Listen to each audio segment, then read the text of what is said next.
Assalamualaikum warahmatullahi wabarakatuh. Perkenalkan, nama saya Anistia Nurfazia. Saya dari Program Studi Sastra Indonesia.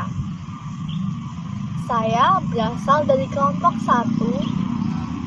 Saya akan membawakan materi tentang sejarah bahasa Indonesia. Pada saat ini saya akan menjelaskan tentang asal mula bahasa Indonesia. Oke, teman-teman pasti tahu kan bahwa bangsa Indonesia memiliki banyak sekali bahasa daerah. Namun, dalam bahasa daerah tersebut, kita memiliki bahasa persatuan untuk mengikat dan berkomunikasi antar suku tersebut menggunakan bahasa Indonesia. Semua itu memiliki sejarahnya loh teman-teman. Dan lahirnya bahasa Indonesia ada kaitan yang sangat erat dengan Kerajaan Sriwijaya. Pada mulanya ditemukan berbagai prasasti di Kerajaan Sriwijaya dengan berbahasa Melayu. Temuan tersebut mengidentifikasikan bahwa adanya penyebaran bahasa ini hampir ke seluruh Nusantara. Semakin lama, bahasa Melayu semakin menyebar ke pelosok Nusantara bersamaan dengan penyebaran agama Islam. Dan oleh karena itu, semakin kokohnya keberadaan bahasa Melayu mudah diterima masyarakat. Karena bahasa Melayu digunakan sebagai bahasa antar suku, bahasa antar pulau, bahasa antar pedagang, bahkan bahasa antar kerajaan.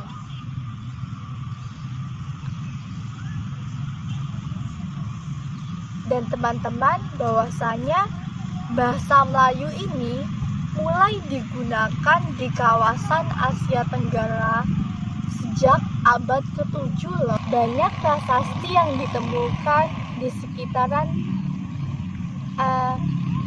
Kerajaan Sriwijaya ini loh teman-teman. Salah satunya prasasti Kedukaan Bukit yang berada di Palembang, prasasti Talang Tuwo yang berada di Palembang juga, prasasti Kota Kapur yang berada di Bukit Barat, dan kemudian prasasti Karangbirahi yang berada di Jambi.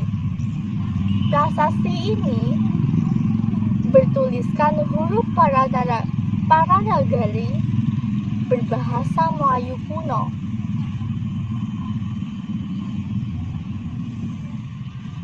Perkembangan bahasa Melayu ini di wilayah Nusantara mempengaruhi dan tumbuhnya rasa persaudaraan dan rasa persatuan bangsa Indonesia. Oleh karena itu, pemuda Indonesia yang bergabung dalam perkumpulan pergerakan secara sadar mengangkat bahasa Melayu menjadi bahasa Indonesia, menjadi bahasa persatuan bangsa Indonesia untuk seluruh rakyat Indonesia pada tanggal 28 Oktober 1928. Namun, setelah kemerdekaan pada tanggal 8 Agustus 1945, bahasa Indonesia diakui secara yuridis. Teman-teman tahu nggak sih apa itu maksud dari kata yuridis? Bahwasanya yuridis itu adalah pengakuan secara hukum Hal ini sesuai dengan Ikrar Sumpah Pemuda yang berisikan kami putra dan putri Indonesia menjunjung bahasa persatuan bangsa Indonesia. Jadi, untuk memudahkan kita berkomunikasi dengan teman yang berbeda suku dengan kita, teman lain daerah dari kita menggunakan bahasa Indonesia ya. Oke, sekian materi dari saya dan akan dilanjutkan oleh teman-teman saya di bagian selanjutnya. Oke, terima kasih atas waktu yang diberikan. Saya akhiri. Assalamualaikum warahmatullahi wabarakatuh. Assalamualaikum warahmatullahi wabarakatuh. Nama saya Asyifa Dwi Lestari, nomor NIM 13014200092. Jadi di sini saya akan menjelaskan tentang asal-usul bahasa Indonesia. Gimana sih bahasa Indonesia itu bisa ada dan bagaimana asal-usulnya? Jadi awalnya bahasa Indonesia itu berawal dari sebuah nama kerajaan, yaitu Kerajaan Melayu. Kerajaan Melayu ini terletak di Jambi, tepatnya di kota Batang dan di Pulau Sumatera. Nah, penggunaan bahasa Melayu ini sudah digunakan oleh kerajaan ini dan masyarakat di sekitar. Penggunaannya adalah penggunaan bahasa Indonesia dengan vokal kata, alfabet akhir kata A diganti dengan O. Misalnya di mana jadi di mano, kemana jadi kemano. Nah, lama-kelamaan bahasa yang seperti ini itu menyebar luas di Indonesia, bukan hanya di kerajaan Melayu dan orang-orang sekitarnya, tapi hampir di seluruh Indonesia. Makanya Pulau Sumatera dijuluki dengan Pulau Bumi Melayu. Sebenarnya bahasa Indonesia itu resmi pada abad ke-20, tapi pada mulanya banyak percecokan tentang bahasa karena masyarakat banyak yang nggak setuju dengan bahasa Melayu, dengan eja-ejaan bahasa Melayu. Nah, kenapa sih bisa sekarang yang diresmikan itu bahasa Indonesia, bukan bahasa Melayu? Padahal awal-awal mula bahasa tersebar itu dari kerajaan Melayu dan orang-orang sekitar Melayu. Nah, jadi awalnya gini, pada tahun 1908, Belanda mendirikan Komisi Bacaan Rakyat. Itu sebagai diversi bangsa Belanda kepada bangsa Indonesia. Dan lama-kelamaan, Komisi Bacaan Rakyat ini berubah nama menjadi Balai Pustaka. Balai Pustaka ini mempunyai program. Pada tahun 1910 ia menjalankan programnya yang disebut Taman Pustaka. Jadi program Taman Pustaka ini yaitu membangun perpustakaan kecil di sekolah-sekolah pribumi di seluruh Indonesia. Dan program ini berhasil. Pada tahun 1912 sudah ada 700 perpustakaan yang tersebar luas di sekolah-sekolah di seluruh Indonesia. Nah, akibat dari program Taman Pustaka ini, maka muncullah pemuda-pemuda Indonesia yang rajin membaca dan menuntut ilmu. Dan dari sini pemuda Indonesia menuntut untuk terlaksananya Sumpah Pemuda pada tanggal 28 Oktober 1928. Tentu para pemuda akan memperjuangkan agar terlaksananya Kongres Sumpah Pemuda. Kongres Sumpah Pemuda ini membawa peranan yang besar bagi lahirnya sejarah bahasa Indonesia karena dalam Kongres kedua Sumpah Pemuda telah diresmikan 3 janji yang kemudian disebut dengan Sumpah Pemuda. Di antara ketiga janji itu, poin ketiganya adalah kami putra-putri bangsa Indonesia menjunjung tinggi bahasa persatuan bahasa Indonesia. Nah, dari sini bahasa Indonesia resmi menjadi bahasa nasional. Ahmad Yamin berkata, dalam Kongres kedua Sumpah Pemuda, selain bahasa Indonesia, ada 2 kemungkinan bahasa yang akan digunakan, yaitu bahasa Jawa dan bahasa Melayu. Namun pada akhirnya keputusan bahasa nasional adalah bahasa Indonesia dan bahasa Melayu dijadikan bahasa pergaulan. Nah, kenapa bahasa Melayu? Dan inilah jawaban kenapa bahasa Melayu tidak dijadikan bahasa nasional. Yang dijadikan bahasa nasional adalah bahasa Indonesia. Jadi itu adalah asal-usul kenapa bahasa kita adalah bahasa Indonesia, yaitu dari terbentuknya Komisi Bacaan Rakyat yang diciptakan oleh Belanda, lalu menuntun para pemuda untuk melaksanakan Sumpah Pemuda, dan hasil Sumpah Pemuda itu adalah penggunaan bahasa Indonesia yang akan digunakan sebagai bahasa nasional. Sekian dari saya, selanjutnya akan dijelaskan oleh teman saya. Ejaan Van Ophuijsen. Sejarah singkat ejaan Van Ophuijsen. Pada tahun 1901 diadakan pembakuan ejaan bahasa Indonesia yang pertama kali oleh Profesor Charles Van Ophuijsen, dibantu oleh Engku Nawawi, gelar Sultan Makmur, dan Muhammad Taib Ibrahim. Hasil pembakuan mereka yang dikenal dengan ejaan Ophuijsen ditulis dalam sebuah buku berjudul Kitab Logat Melayu. Dalam kitab itu dimuat sistem ejaan Latin untuk bahasa Melayu di Indonesia. Van Ophuijsen adalah seorang ahli bahasa berkebangsaan Belanda. Ia pernah menjadi inspektur sekolah di Maktab Perguruan Bukit Tinggi, Sumatera Barat. Kemudian menjadi profesor bahasa Melayu di Universitas Leiden, Belanda.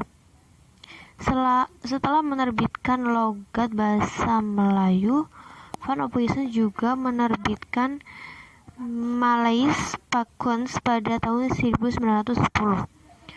Buku ini kemudian diterjemahkan oleh T.W. Kamil dengan judul Tata Bahasa Melayu dan menjadi paduan bagi pemakai bahasa Melayu di Indonesia.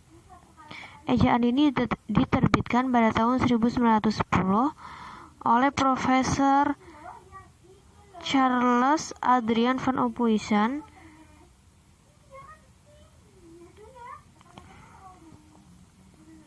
dan dibantu oleh Muhammad Taib Said, Sultan Ibrahim, dan Engku Nawawi, gelar Sultan Makmur. Ejaan Van Ophuijsen ini banyak dipengaruhi oleh ejaan Belanda karena pada saat itu Indonesia masih dijajah oleh Belanda. Ciri dari ejaan ini adalah penggunaan huruf J yang dibaca Y, contohnya jang yang dibaca yang, OE dibaca U, boelan dibaca bulan, huruf TJ dibaca C, huruf CH dibaca KH, dan huruf DJ yang dibaca J. Selain itu, ejaan Van Ophuijsen ini juga banyak menggunakan tanda diakritik seperti koma ain, koma wasla, dan tanda trema. Misalnya pada kata soal, takpa, dan sebagainya. Penggunaan tanda bahasa ini biasanya digunakan dalam mengindonesiakan kata-kata dalam berbahasa Arab. Nama saya Arina Indasah, nomor induk mahasiswa 13014200039. Di sini saya akan menjelaskan tentang ejaan Republik atau ejaan Suwandi. Siapa sih Suwandi itu sendiri? Beliau memiliki nama lengkap Raden Mas Suwandi. Beliau lahir di Surakarta pada bulan Oktober tahun 1899. Beliau lulusan sarjana hukum pada tahun 1993.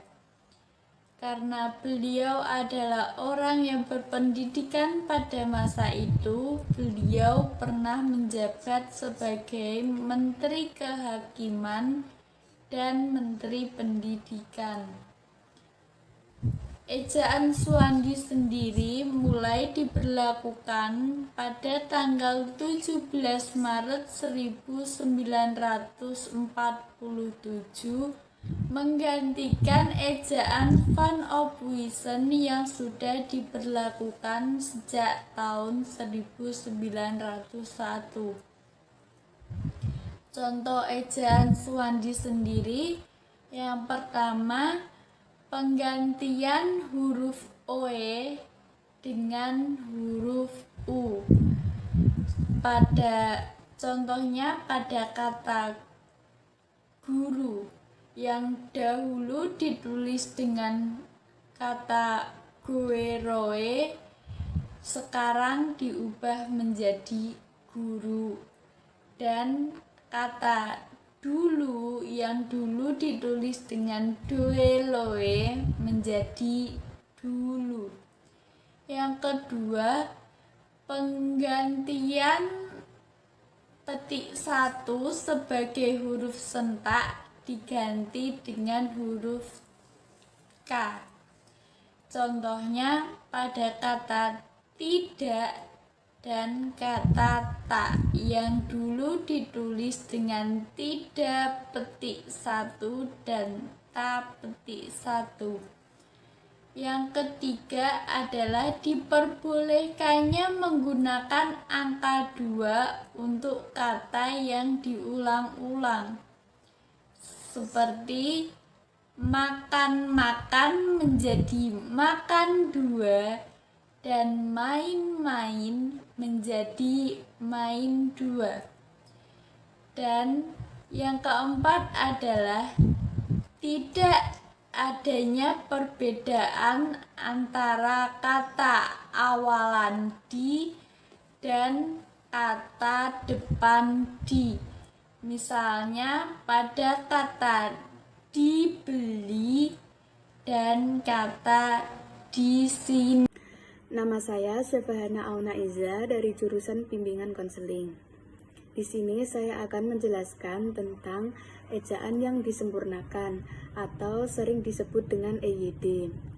Yang akan kita bahas pertama kali adalah pengertian dari EYD, dan yang kedua adalah ruang lingkup ejaan yang disempurnakan.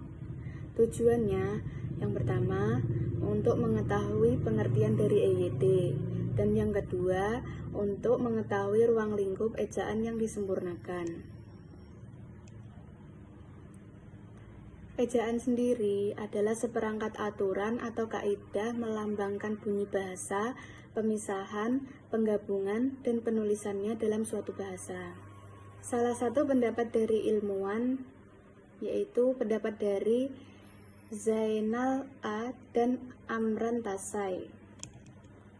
Ejaan adalah keseluruhan peraturan bagaimana melambangkan bunyi ujaran dan bagaimana hubungan antara lambang-lambang itu, atau pemisahan dan penggabungan dalam suatu bahasa. Secara teknis, yang dimaksud dengan ejaan adalah penulisan huruf, penulisan kata, dan pemakaian tanda baca. EYD sendiri ini berlaku sejak tahun 1972 sampai sekarang. Ejaan ini merupakan penyempurnaan yang pernah berlaku di Indonesia. Ejaan bahasa Indonesia yang disempurnakan atau EYD diterapkan secara resmi mulai tanggal 17 Agustus 1972 dengan Surat Keputusan Presiden Republik Indonesia nomor 57/1972 tentang peresmian berlakunya ejaan bahasa Indonesia yang disempurnakan. Pengertian dari ejaan yang disempurnakan atau EYD. EYD adalah ejaan bahasa Indonesia yang berlaku sejak tahun 1972. Ejaan ini menggantikan ejaan yang sebelumnya, yaitu ejaan Republik atau ejaan Suswandi. Ejaan adalah seperangkat aturan tentang cara menuliskan bahasa dengan menggunakan huruf, kata, tanda baca sebagai sarananya. Ruang lingkup ejaan yang disempurnakan mencakup 5 aspek, yaitu yang pertama, pemakaian huruf, yang kedua, penulisan huruf, yang ketiga, penulisan kata, yang keempat, penulisan unsur serapan, dan yang kelima, pemakaian tanda baca. Yang pertama yaitu pemakaian huruf. Pemakaian huruf sendiri terdapat beberapa, yaitu yang pertama huruf abjad. Yang kedua yaitu huruf vokal. Huruf vokal yang melambangkan vokal dalam bahasa Indonesia terdiri atas huruf A, I, U, E, dan O. Yang ketiga yaitu huruf konsonan. Huruf yang melambangkan konsonan dalam bahasa Indonesia adalah huruf selain huruf vokal yang terdiri atas huruf B, C, D, F, H, J, K, L, M, N, P, Q, R, S, T, V, W, X, Z, dan Z. Pengertian dari ejaan yang disempurnakan atau EYD. EYD adalah ejaan bahasa Indonesia yang berlaku sejak tahun 1972.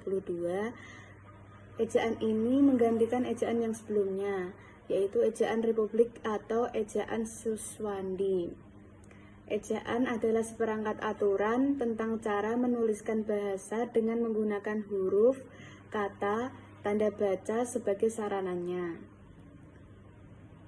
Ruang lingkup ejaan yang disempurnakan mencakup 5 aspek, yaitu yang pertama, pemakaian huruf, yang kedua, penulisan huruf, yang ketiga, penulisan kata, yang keempat, penulisan unsur serapan, dan yang kelima, pemakaian tanda baca. Yang pertama yaitu pemakaian huruf. Pemakaian huruf sendiri terdapat beberapa, yaitu yang pertama huruf abjad. Yang kedua yaitu huruf vokal. Huruf vokal yang melambangkan vokal dalam bahasa Indonesia terdiri atas huruf A, I, U, E, dan O. Yang ketiga yaitu huruf konsonan.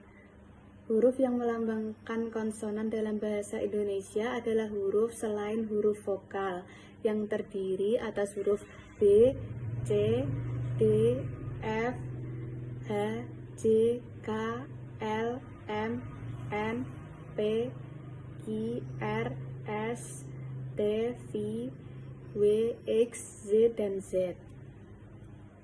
Contoh pemakaian dalam kata: di awal, khusus, di tengah, akhir, dan di akhir, tarikh. Aspek yang kedua yaitu penulisan huruf. Penulisan huruf sendiri juga terdapat beberapa, yaitu penulisan huruf besar atau kapital. Yang kedua yaitu penulisan huruf miring. Aspek yang ketiga adalah penulisan kata. Ada beberapa hal yang perlu diperhatikan dalam penulisan kata. Yang pertama yaitu kata dasar. Aspek yang ketiga adalah penulisan kata. Yang pertama adalah Aspek yang ketiga adalah penulisan kata. Ada beberapa hal yang perlu diperhatikan dalam penulisan kata, yaitu yang pertama kata dasar, yang kedua kata turunan atau kata berimbuhan, dan yang ketiga adalah kata ulang. Keempat yaitu gabungan kata. Yang kelima kata ganti ku, mu, nya, kau. Yang keenam kata depan. Yang ketujuh kata sandang. Yang kedelapan partikel. Partikel merupakan kata tugas yang mempunyai bentuk yang khusus, yaitu sangat ringkas atau kecil dengan mempunyai fungsi-fungsi tertentu. Yang kesembilan yaitu singkatan dan akronim. Dan yang ke-10 angka dan lambang bilangan. Aspek yang keempat yaitu penulisan unsur serapan. Berdasarkan taraf integritasnya Aspek yang keempat yaitu penulisan unsur serapan. Berdasarkan taraf integritasnya, unsur serapan dalam bahasa Indonesia dikelompokkan menjadi 2 bagian, yaitu secara adopsi dan secara adaptasi. Yang secara adopsi yaitu apabila unsur asing itu diserap sepenuhnya secara utuh, baik tulisan maupun ucapan tidak mengalami perubahan. Contoh yang tergolong secara adopsi yaitu editor, civitas, akademika, de facto, dan bridge. Yang secara adaptasi yaitu apabila unsur asing itu sudah disesuaikan ke dalam kaidah bahasa Indonesia, baik pengucapannya maupun penulisannya. Salah satu contoh yang tergolong secara adaptasi yaitu ekspor, material, sistem, atlet, manajemen, koordinasi, fungsi. Dan aspek yang kelima adalah pemakaian tanda baca. Tanda baca titik. Penulisan tanda titik dipakai pada akhir kalimat yang bukan pertanyaan atau seruan. Akhir singkatan nama orang. Akhir singkatan gelar, jabatan, pangkat, dan sapaan. Yang kedua yaitu tanda koma. Kaidah penggunaan tanda koma digunakan antara unsur-unsur dalam suatu perincian atau pembilangan. Memisahkan petikan langsung dari bagian lain dalam kalimat.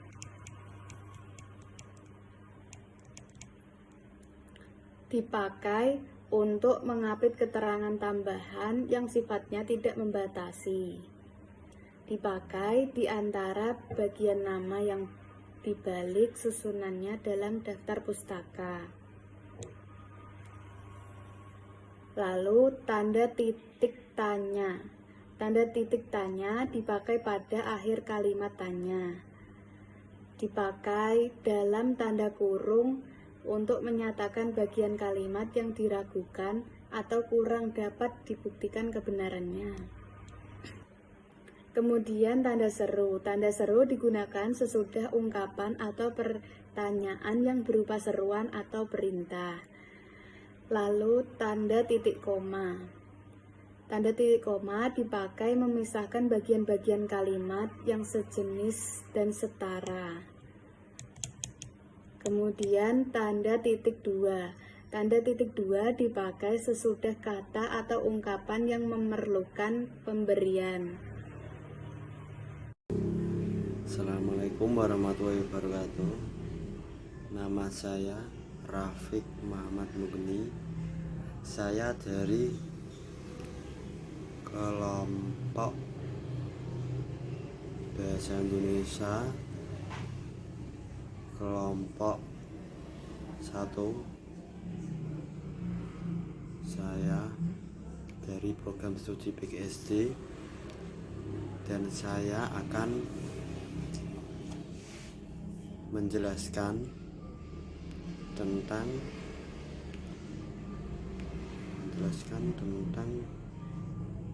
faktor yang menyebabkan bahasa Melayu diangkat menjadi bahasa Indonesia. Teman-teman tahu nggak kenapa faktor bahasa Melayu diangkat menjadi bahasa Indonesia? Pasti teman-teman kepokan dengan jawabannya. Ada 4 faktor yang menyebabkan bahasa Melayu diangkat menjadi bahasa Indonesia, yaitu bahasa Melayu sudah merupakan lingua franca Indonesia, bahasa perhubungan dan bahasa perdagangan. Jadi bahasa Melayu itu sudah sangat merupakan lingua franca di Indonesia. Jadi teman-teman jelaskan. Yang kedua, sistem bahasa Melayu sederhana, mudah dipelajari karena dalam bahasa Melayu tidak dikenali tingkatan bahasa atau bahasa kasar dan bahasa halus. Teman-teman, jadi berbahasa Melayu itu bahasanya tidak dikenali dengan bahasa kasar dan bahasa halus. Bahasanya itu sangat mudah dan menarik dan mudah dikenal. Teman-teman sampai di sini paham kan? Kalau Kalau udah paham, kita lanjut. Yang ketiga, bahasa suku Jawa, suku Sunda, dan suku-suku yang lainnya dengan sukarela menerima bahasa Melayu menjadi bahasa Indonesia sebagai bahasa nasional. Kenapa suku Jawa, suku Sunda, dan suku lainnya bersukarela menerima bahasa Melayu? Pasti teman-teman pengen tahu jawabannya. Saya akan menjelaskan jawabannya. Karena bahasa Melayu itu mudah dipahami, mudah dikenali, dan tidak mengkait-kaitkan dengan daerah. Itu menurut saya. Yang keempat, bahasa Melayu mempunyai kesanggupan untuk dipakai sebagai bahasa kebudayaan dalam arti yang luas. Jadi bahasa Melayu itu bahasa kebudayaan dalam arti yang luas. Maksudnya gini teman-teman, bahasa Melayu dulu itu sudah menyebar luas di seluruh Nusantara Indonesia. Saya dengar sih begitu. Entah kalau sekarang sudah tidak ada. Sekian dari saya. Wassalamualaikum warahmatullahi wabarakatuh. Perkenalkan, nama saya Oka Rasidian dari Prodi Bimbingan Konseling NIM 130 142 0040. Dari apa yang sudah dijelaskan oleh teman-teman saya, kita dapat simpulkan bahwa sejarah Indonesia bersumber dari bahasa Melayu. Yang kedua, bahasa Indonesia secara sosiologis resmi menjadi bahasa persatuan pada tanggal 28 Oktober tahun 1928. Namun, secara yuridis, bahasa Indonesia diakui setelah kemerdekaan Indonesia, yaitu pada tanggal 8 Agustus 1945. Yang ketiga, bahasa Melayu diangkat menjadi bahasa Indonesia karena bahasa Melayu telah digunakan sebagai bahasa pergaulan lingua franca di Nusantara, dan bahasa Melayu sangat sederhana dan mudah dipelajari serta tidak memiliki tingkatan bahasa. Pada 16 Juni tahun 1927 dalam sidang Volksraad, Rapat Dewan Rakyat, Jahja Datuk Rajo pertama kalinya menggunakan bahasa Indonesia dalam pidatonya. Yang terakhir, setelah bahasa Melayu ditetapkan menjadi bahasa Indonesia, yakni munculnya ejaan Republik, ejaan Pembaharuan, ejaan Melido, ejaan LBK, dan ejaan yang disempurnakan EBI. Sekian video dari kami, kurang lebihnya mohon maaf. Wassalamualaikum warahmatullahi wabarakatuh.